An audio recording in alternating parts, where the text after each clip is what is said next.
Bonjour à tous et bienvenue à ces Midi Actualités avancées d'une heure à raison de la retransmission en direct sur nos antennes du match qui va opposer la RDC au Togo pour le compte de la 9e journée éliminatoire de la Coupe du Monde Zone Afrique. Le coup d'envoi est prévu à 14h heure de Kinshasa.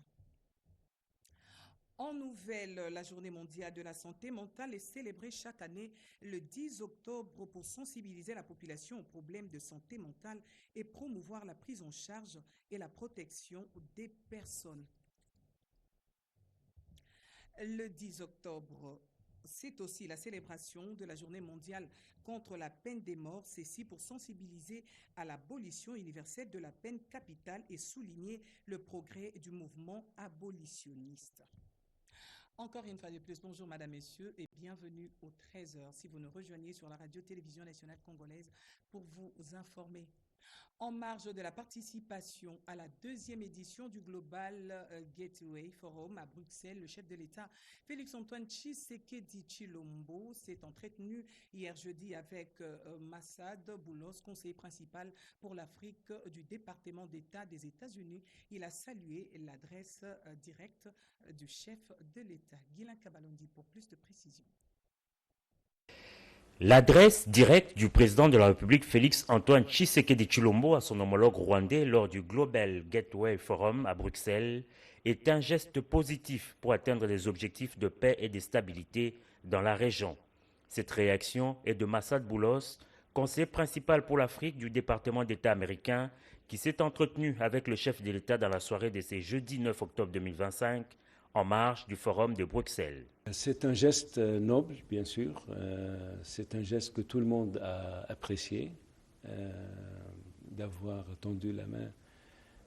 C'est quelque chose de très positif qui donne un support à ce momentum-là pour atteindre nos objectifs finaux qui sont la paix et la stabilité finale dans la région.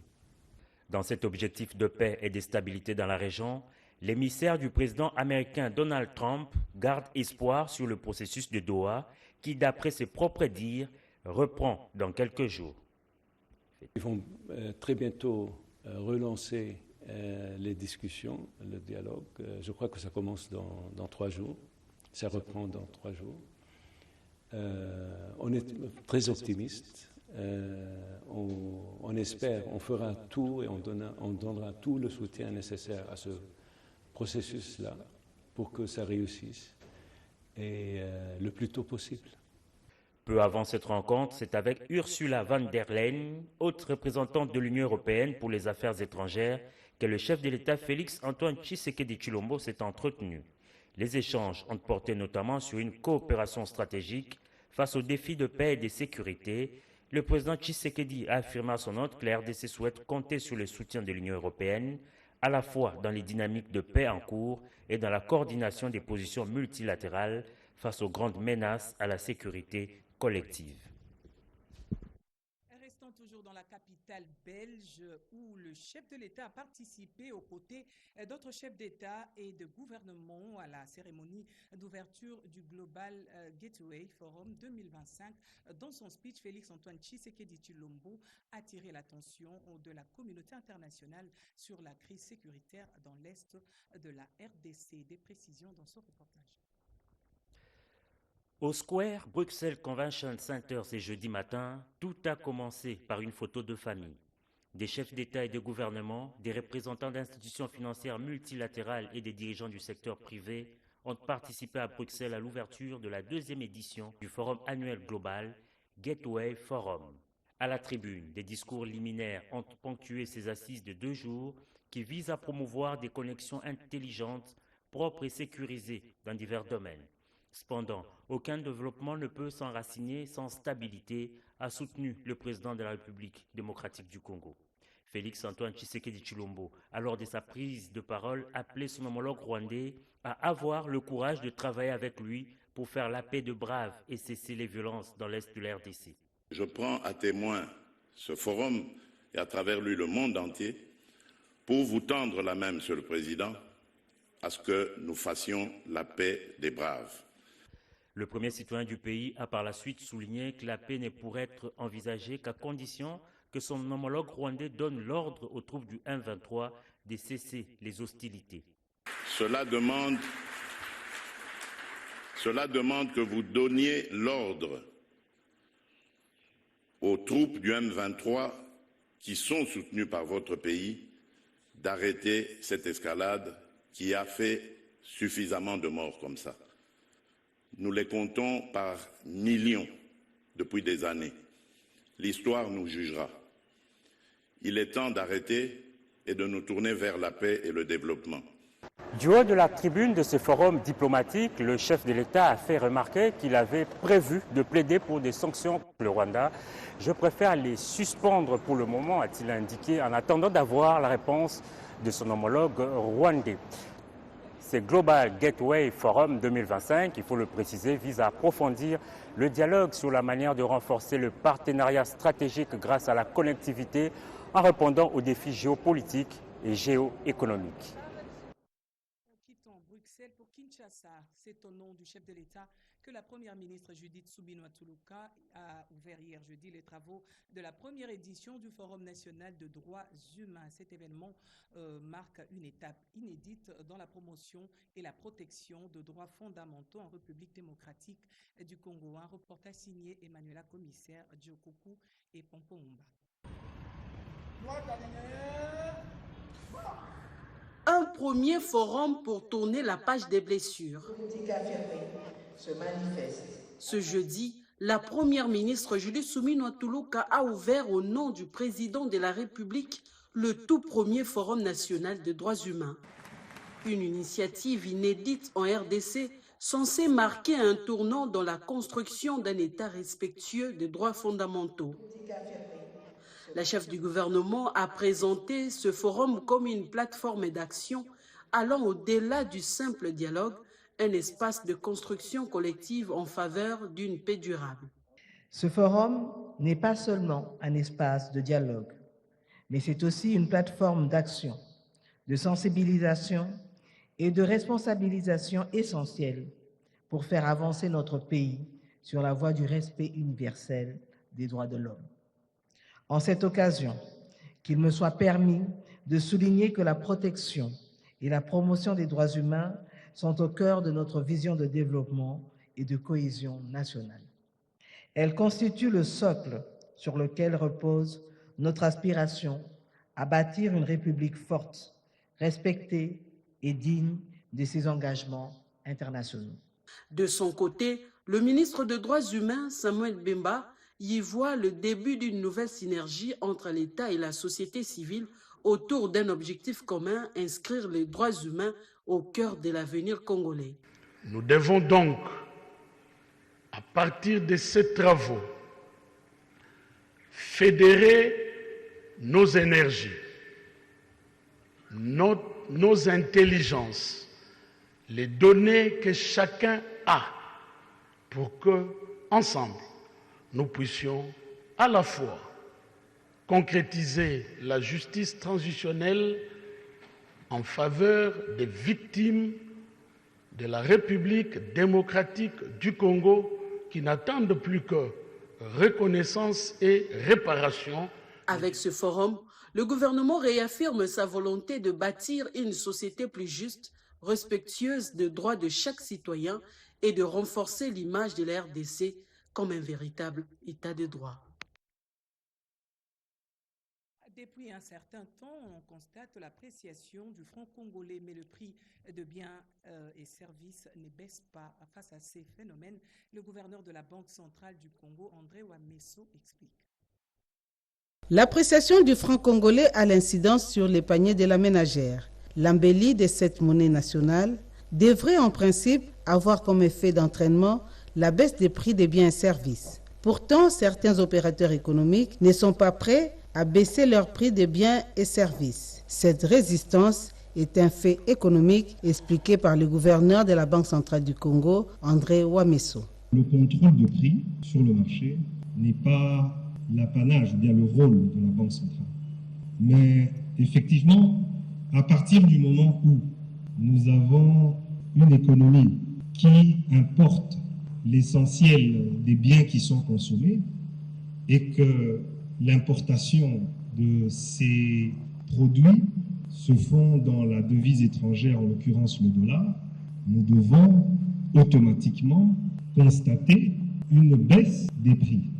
Quelques biens sur le marché commencent à baisser. En économie, il y a toujours ce qu'on appelle la rigidité des prix à la baisse. Pourquoi? Parce que quand on n'a pas encore bien compris pourquoi est-ce que le franc congolais s'apprécie par rapport au dollar, on a peur de prendre le risque. Parce que comme il y a des prophètes de malheur qui peuvent dire « Ah non, attention, ça va augmenter ». Donc, on a tendance d'abord à observer pour voir s'il y a cette tendance est une tendance lourde et que nous allons aller vraiment dans la baisse constatée de manière durable du dollar avant de pouvoir réagir. Et c'est ça qui explique parfois que les gens disent « Mais le dollar est quitté, mais nous posons quitate ». Mais non, les petits commerçants ne sont pas fous. On appelle ça l'effet retard et on appelle ça aussi la gestion de stock. Nous devrons aussi communiquer de manière à faire comprendre les notions élémentaires de finance à notre population pour les aider à pouvoir épargner, pour les aider à pouvoir investir, pour les aider à pouvoir faire du commerce. Le gouvernement congolais s'active pour l'application des mesures fortes sur la fraude minière. Raison de cette séance de travail en visioconférence entre le vice-premier ministre, ministre de l'Intérieur et Sécurité et son collègue de mine, du représentant du ministre de la Justice ainsi que le membre de la commission chargée de cette question. Après analyse du rapport détaillé de la mission d'inspection effectuée par la commission de lutte contre la fraude minière dans la province du Lualaba, le vice-premier ministre, ministre de l'Intérieur et Sécurité, Maître Jacquemin Tchabani, annonce des mesures urgentes. Ces rapports résument le travail effectué par les inspecteurs sur le terrain. Ils ont vérifié notamment la présence régulière des hommes en uniforme et les ressortissants étrangers sur les sites miniers. Ils se sont aussi assurés de l'exploitation du cobalt et de la sécurité des exploitations des entités minières. Et ça fait suite aux deux instructions que le chef de l'État, le président de la République, a données au cours du dernier Conseil des ministres à leurs excellences en rapport avec les différentes plaintes déposées par les sociétés minières, où on en était avec l'envahissement et où on était avec où nous en sommes, qu'est-ce qu'il faut prévoir pour la récompense. Cette action illustre la volonté du gouvernement congolais, celle de renforcer la sécurité dans les sites d'exploitation minière afin de mieux contrôler et protéger les ressources naturelles du pays. En mission d'itinérance dans la ville de Cabinda, le ministre délégué à la Défense nationale en charge des anciens combattants a échangé avec le gouverneur de Lomami sur l'évaluation de la situation sécuritaire sur place. Reportage Serge Merlamata. Après l'étape de Mbujimayi et plus de 150 km parcourus sur la route nationale numéro 1, c'est vers 18h, heure locale, que le cortège du ministre délégué à la Défense nationale en charge des anciens combattants et les Etambouis est entré à Cabinda, chef-lieu, la province de Lomami, accompagné du gouverneur de province, Yvonne Iran Kalombo, et de plusieurs autres autorités civiles et militaires. Les ministres délégués à la Défense nationale s'est ensuite dirigé vers le gouvernorat, la province, en passant par sa chaîne de radio Tokumiwapi, où une foule l'attendait. Et les Etambouis étaient une fois de plus surpris de cette marque d'amour, lui témoignée et manifestée par les Kabindés, ravis de les revoir aujourd'hui devenus ministres en Kisongé. Le ministre délégué à la Défense nationale, en charge des anciens combattants, a remercié d'abord ses frères et sœurs pour l'accueil chaleureux lui réservé. Ensuite, et les Etambouis a remercié les chefs de l'État Félix Antoine Tshisekedi Tshilombo pour avoir jeté son dévolu sur sa modeste personne en les nommant comme ministre délégué à la Défense nationale,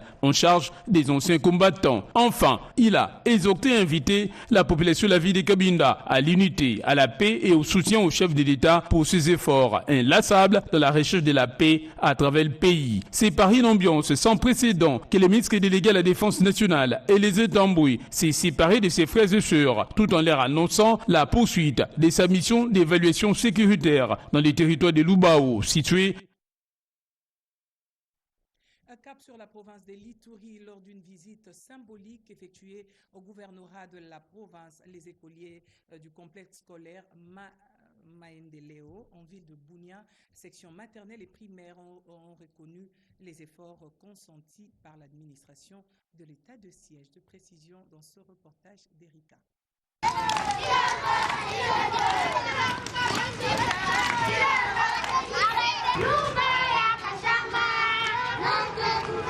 Accompagnés de leurs encadreurs, main dans la main, les écoliers de Maendeleo en ville de Bunia ont franchi les portes du gouvernorat de l'Ituri avec une curiosité sans pareille. Ces enfants ont effectué une vie d'ensemble sur l'évolution de leur province et c'est là, à travers des chants, de messages et des mots simples mais puissants. Ils ont exprimé leur gratitude envers le commandant des opérations et gouverneur militaire de l'Ituri, le lieutenant-général Luboyanka Chamadjouni, pour son engagement en faveur de la paix. Merci beaucoup pour votre accueil chaleureux à votre cabinet. Nous vous remercions pour toutes vos réalisations dans le domaine de la paix et du développement. Notre école en est bénéficiaire. Désormais, la route est asphaltée et l'école est reliée dans d'autres quartiers par elle. Je vous couvre des fleurs, gouverneur responsable. Vous êtes ces héros qui fait sortir du sable. Vous avez combattu pour que la paix revienne. Vous vous êtes battu pour que la vie reprenne. En plus des mots de remerciement, ces enfants écoliers ont également plaidé pour une prise en charge des enfants en situation difficile dans cette province. Excellence, monsieur le gouverneur, mon général. Notre visite ici, c'est aussi un plaidoyer pour tous les enfants en situation difficile, léchés de leur place et dans les salles de classe. Et nous vous implorons en tant que père de trouver le mécanisme de la protection de l'enfant pour qu'il n'ait plus dans les rues, car s'il est dans les rues, il constitue un danger pour la province. L'Ituri est une province en pleine stabilisation et reconstruction par l'administration militaire sous le leadership du gouverneur Luboyanka Chamadjouni. Cet officier général applique la vision du commandant suprême des forces armées et de la police nationale congolaise, une vision qui vise la tranquillité des populations et leurs biens. Et la directrice générale de la radio-télévision nationale congolaise, Sylvie Elengue Niembo, a signé le protocole d'accord liant son entreprise aux télédistributeurs sur la perception de la redevance sur les appareils récepteurs d'émissions audiovisuelles. Des précisions avec Gaëtan Madala. En présence du ministre de la Communication et des Médias, la directrice générale de la RTNC a apposé sa signature au protocole d'accord liant son entreprise aux télédistributeurs sur la perception de la redevance sur les appareils récepteurs d'émissions audiovisuelles. Dans son allocution, le ministre Patrick Mouyaya a rendu hommage au président de la RDC pour son engagement indéfectible qui a rendu possible la signature de ces protocoles historiques. Cet instant est l'aboutissement d'un travail méthodique, celle de la traduction concrète d'une volonté politique ferme, celle de transformer une obligation légale en un mécanisme opérationnel transparent et soutenable. Depuis son adoption le 25 juin 2011, la redevance audiovisuelle est reconnue comme une source stratégique pour le financement de l'audiovisuel public, au premier rang duquel se trouve la télévision nationale. Pour sa part, la directrice générale Sylvie Elengue Niembo a salué l'implication du chef de l'État et du ministre de la Communication et des Médias, porte-parole du gouvernement. C'est un moment très important pour la vie de la RTNC. Nous avons amorcé un pas décisif dans la matérialisation de la collecte de la redevance à travers la signature de ces protocoles d'accord avec les télédistributeurs. Aussi pour les agents de la RTNC, la voie est ouverte maintenant parce qu'avec les télédistributeurs qui sont en grand nombre, nous avons signé aujourd'hui et nous pouvons comme ça entrevoir déjà des projets grâce à ces soutiens qui proviendraient de nos partenaires.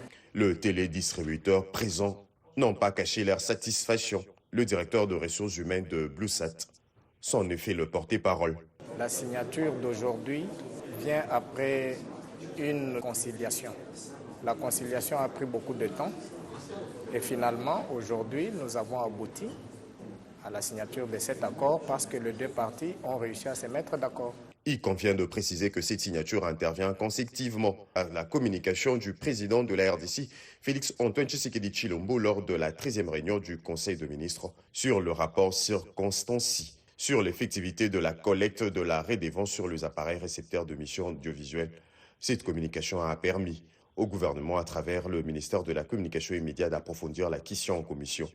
Celle-ci a ensuite fait l'objet d'une décision adoptée lors de la 53e réunion du Conseil de ministres tenu le 25 juillet 2025. Chantal Kanimbo, l'icône de la presse congolaise, s'est vue octroyer un trophée dénommé Ndona.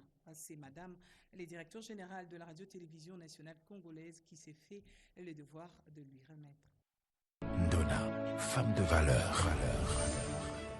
Sur le tapis rouge, entre solennité et célébration, la soirée de gala de remise des trophées Ndona, femme de valeur, a fait vibrer les cœurs.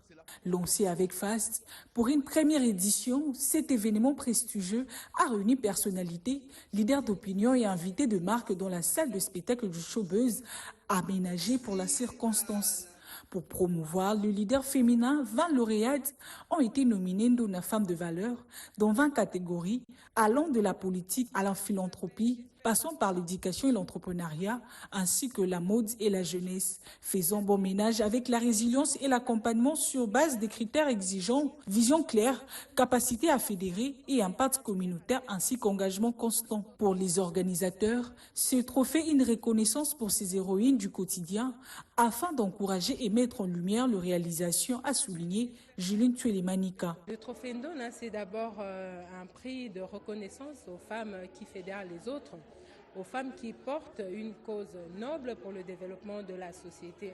C'est-à-dire les femmes qui ont une vision, les femmes porteuses d'une vision, mais qui ont opté pour travailler en collaboration avec les autres pour faire le lobbying au plus haut niveau pour une cause qui intéresse plus le développement de la société. Dans la catégorie icône, Chantal Kanimbo a été plébiscitée pour avoir inspiré dans le journaliste et toute une génération de jeunes dans ses corps de ses métiers. Son trophée Ndona Femme de valeur, qui a été décerné des mains de la directrice générale de la RTNC Sylvie Elengue Nimbo, qui s'est dit très honorée. En religion, c'est une figure emblématique de maman Annie Kondo, surnommée Bonne Maman, qui a été mise sur le feu des projecteurs pour son rôle spirituel et communautaire. Espérance Bello, récompensée pour le coaching entrepreneurial de femmes, et Nicole Soulou, distinguée pour son réseautage féminin. Ndona, femme de valeur. Le monde a célébré hier la journée de la Poste et à Kinshasa, la société commerciale des postes et télécommunications a organisé une cérémonie sous le thème « Service local, poste mondial ». Rodé Panda nous en dit plus dans ce reportage. Service local, portée mondiale, ce thème est au cœur de la journée mondiale des postes célébrée cette année, à cette date du 9 octobre. En RDC, la Société congolaise des postes et télécommunications, SCPT, a organisé une cérémonie solennelle avec FAST. Plusieurs invités et officiels du pays sous la tutelle du ministre des Postes et Télécommunications, José Panda, y ont participé activement, sans oublier les présidents des régulations des postes et télécommunications, RPTC. À l'ouverture, le directeur général adjoint de la STPT, Jolino Makelele, a, au nom de Madame le directeur général, Sandra Chibonge Mbiye, circonscrit les rôles que joue cette entreprise de l'État, entre autres, faciliter la communication, stimuler l'économie au développement du pays. Sans triomphalisme béat et grâce aux efforts constants de nos travailleurs, nous avons pu gagner le pari de la relance des services postaux à l'interne en accompagnant le programme du chef de l'État et de Madame le Premier ministre concernant les 145 territoires.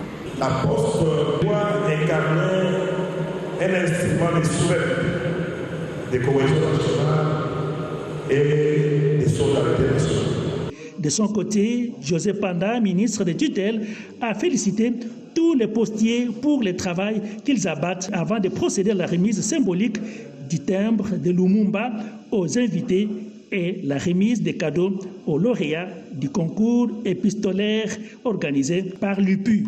Il faut signaler que cette activité a été clôturée par la visite guidée des différents stands d'exposition installés à cette occasion pour présenter aux différents visiteurs les produits et services offerts par la SCPT. La signature dans les livres d'or de la SCPT était le point final de la cérémonie.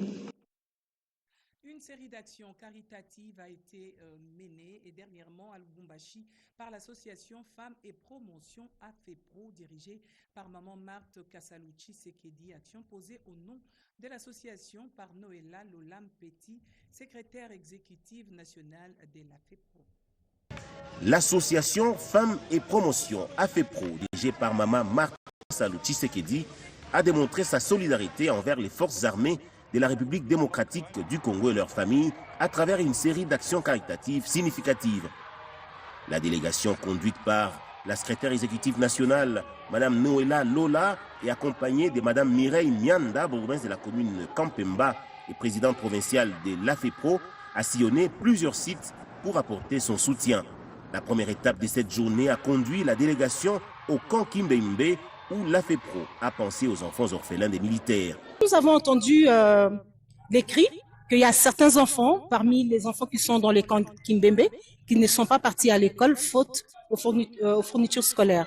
Alors ça, c'est le travail de maman. Et tant que maman de la République, elle m'a dépêché de venir très rapidement apporter les cahiers, les nécessaires, pour enfin que ces enfants puissent aussi intégrer le milieu scolaire et terminer leur année en bonté. Et surtout, que le président lui-même a mis la gratuité. Ce n'est pas les fournitures qui peuvent arrêter ces enfants d'aller à l'école. Le périple humanitaire s'est poursuivi à l'hôpital militaire Camp Major Vangou. Là, l'association a fait un don mixte comprenant du matériel médical et des produits de première nécessité. De lits et matelas pour enfants et adultes, ainsi que des lits d'accouchement ont été remis pour améliorer les conditions d'hospitalisation. La délégation a également offert des vivres et non-vivres, notamment des sacs de farine, de l'huile et du riz pour ne citer que cela. Le colonel Mukendi Patrice, responsable de l'hôpital, a exprimé sa profonde gratitude aux donateurs. Cette initiative de l'association Femmes et Promotion AFEPRO dirigée par Maman Marthe Kassalouchi Sekedi souligne l'engagement continu de l'association envers les couches vulnérables de la société et ceux qui servent la nation, démontrant que le soutien social est un pilier essentiel de son action. Et puis, c'est communiqué officiel avant de boucler complètement ce journal. Monsieur le Premier président de la Cour de cassation, Ndomba Kabea Eli Léon, et Monsieur le procureur général près cette Cour, Mvonde Mambou Firmin, informent l'opinion tant nationale qu'internationale que conformément à l'article 64 alinéa 1 de la loi organique numéro 13/011/B du 11 avril 2013 portant organisation, fonctionnement et compétences des juridictions de l'ordre judiciaire. Il se tiendra une audience solennelle et publique le mercredi 15 octobre 2025 à 11h dans la salle de congrès du Palais du Peuple à l'occasion de la rentrée judiciaire de la Cour de cassation pour l'exercice 2025-2026. Le programme de cette audience sera rendu public en temps opportun. Fait à Kinshasa, le procureur général près la Cour de cassation, Mvonde Mambou Firmin, le premier président de la Cour de cassation, Ndomba Kabea Eli. Voilà qui boucle complètement ce journal. Madame, Messieurs, merci à vous de l'avoir suivi de partout à travers le monde. Un journal réalisé par Pecho Mubenga, assisté de Giresto Funge, Kanjinga, Espérance, Nathalie, Fikita et Gabi et Konga, les tout sous la supervision d'Angèle Mabialalandou. Excellente suite de programme sur nos antennes. Au revoir.